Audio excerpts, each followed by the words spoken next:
Hey guys, welcome to December's fitness challenge.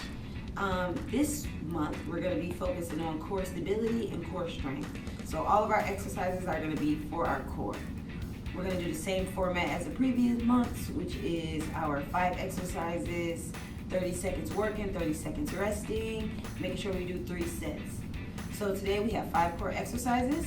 The first one is going to be flat lying toe tap. So I'm going to show you what that is, but before, if you don't want to get on the ground, remember you can always do most of the core exercises in the bed or on the couch or just at an elevated surface to where you're not going to struggle to get up. So I'm on the floor, so that's where I'm going to demonstrate. You can do this one on anywhere. So let's lay on our backs. So we're going to lay flat on our backs. Actually, I don't like that side, guys. We're going to spin it. All right. Flat on our backs. With our hands down to our side. Now we're going to bring both of our knees up towards our chest, making sure our back is flat on the ground.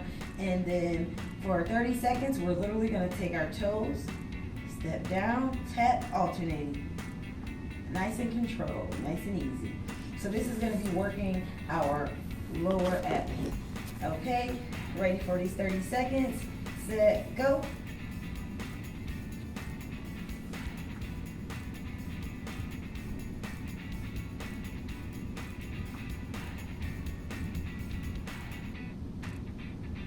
I know a lot of people don't think that this is not a super intense exercise, but you'll be surprised how much you can actually feel it from making such a small movement.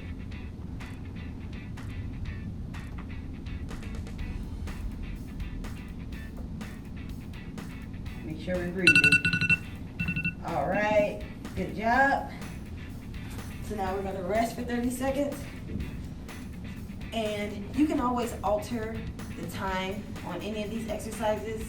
If you're just beginning and maybe you have a weaker core, you can reduce the time. But if 30 seconds is not getting that core burning how you want, extend it for however long you want. Okay, next is gonna be bird dogs.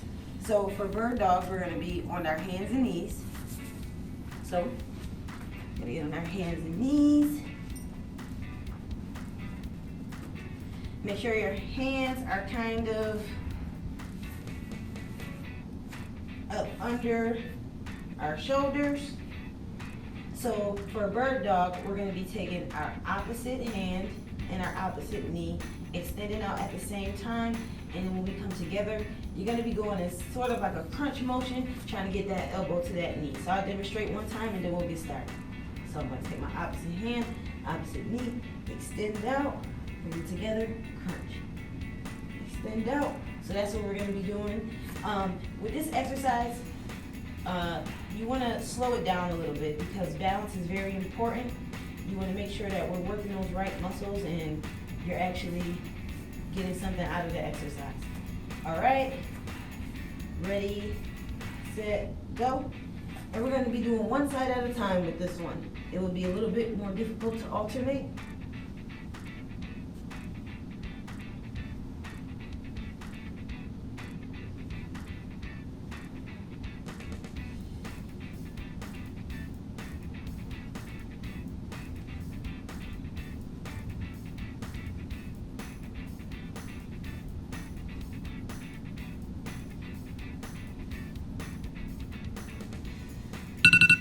All right, good job, guys. So now we're just gonna rest a couple seconds in between completing the other side.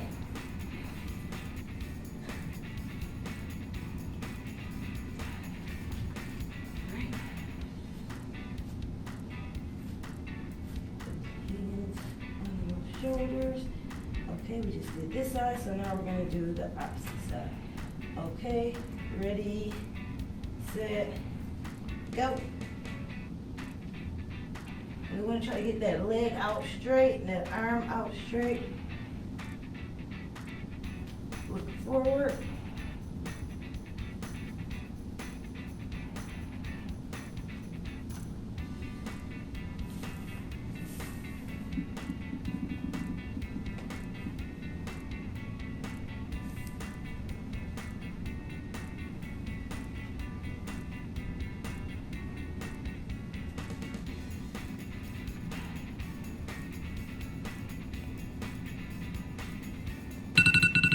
right, good job, guys. So let's get our breath, get our heart rate back down, and we're going to be laying on our back.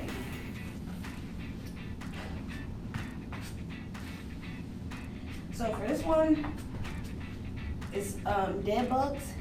So you can do dead bugs a number of ways. I'm going to start off with the modified version. With dead bugs, you make them more difficult by adding resistance. So today I'm just going to be showing you the way without resistance because, like I said before, if you want to make this any exercise more intense, you just do it for a longer period of time. So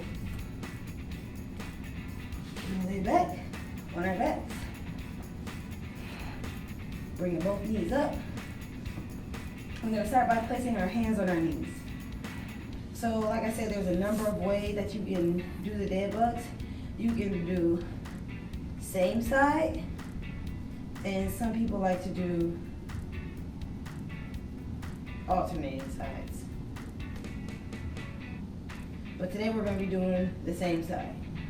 All right, so we're going to start with my outside. Right now, 30 seconds. Ready, set, go. So we want to try to get our legs out as straight as possible with our hands straight above our head. Now the lower we can put our leg to the ground without touching it, the more pressure and the more intense it's going to be for our core. So if you are struggling with getting your legs straight out, it's okay to go at a higher angle because that's still working those core muscles.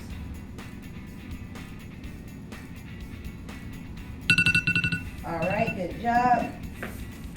So we're just gonna give it a couple seconds in between. And just explaining for people who may have resistance bands at home and wanna make it more intense. You would just place the resistance band around both of your feet.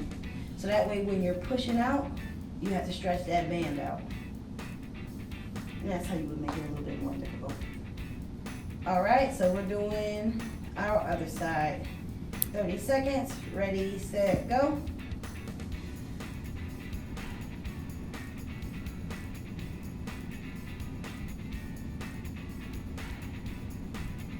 It's always very important to do each exercise, not necessarily slow, but controlled. And a lot of times for people who may not be as strong, that means slowing the exercise down. Again, remember, if getting your legs straight out, low to the ground is a little bit too difficult for you, keep your leg up like this. All right, good job, guys. Those are our dead bugs. And now we're gonna move into the infamous plank. So for our plank today, we're gonna be doing a forearm plank. You can also do palm planks, but we're gonna go to forearm. So if forearm is too hard, you can do palm plank. I'll show you. So we're gonna get back in this position. Palm plank would just be hands about shoulder width apart, literally up, just holding yourself up in this position. That's gonna put a lot more pressure on your arms. Plank is a full body exercise anyway, but you're gonna feel a lot more in your upper body if you do the palm plank. So for our forearm plank, we're gonna be on our forearms. With a plank in general, you wanna make sure that your body is as straight as possible.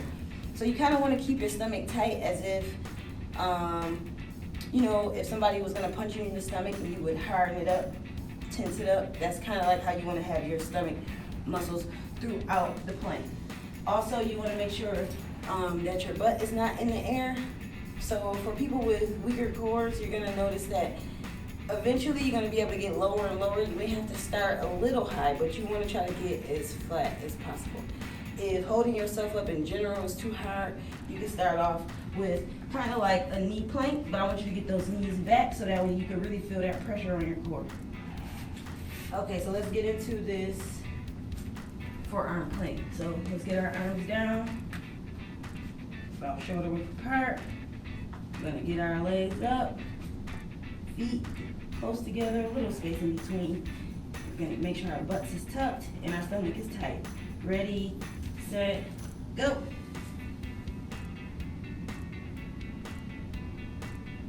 And it's okay if you shake a little. The more that you have your core engaged, your butt's tucked, you may notice that your arms are gonna shake a little bit. But again, let's try to keep that body as straight as possible, all the way across.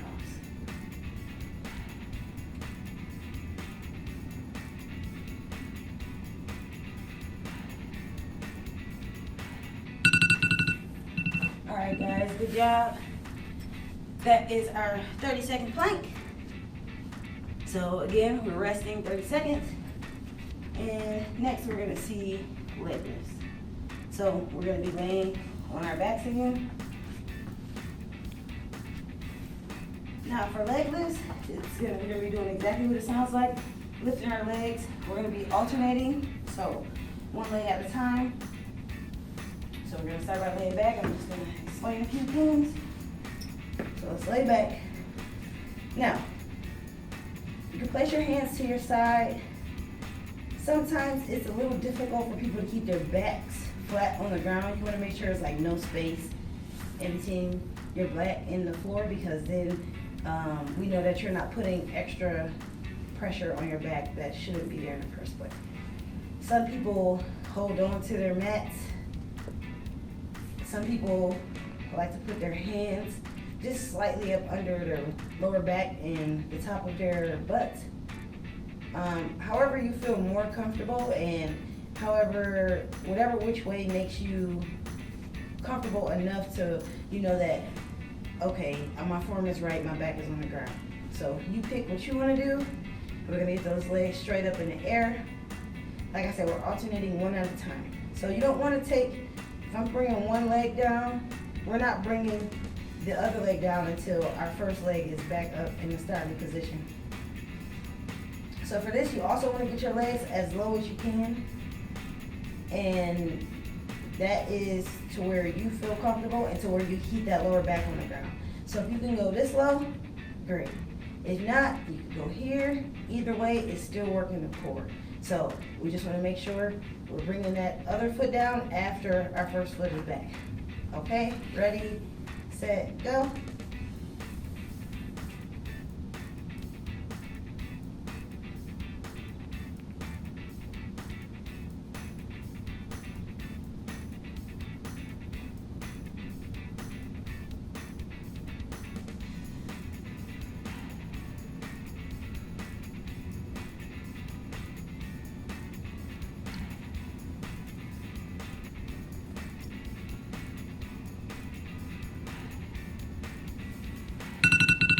All right, guys, good job. Now those are our 5 core exercises for today. Remember, we're doing those 5 exercises 3 times through. So that was our first set. You got 2 more to go, and I'll see you next time.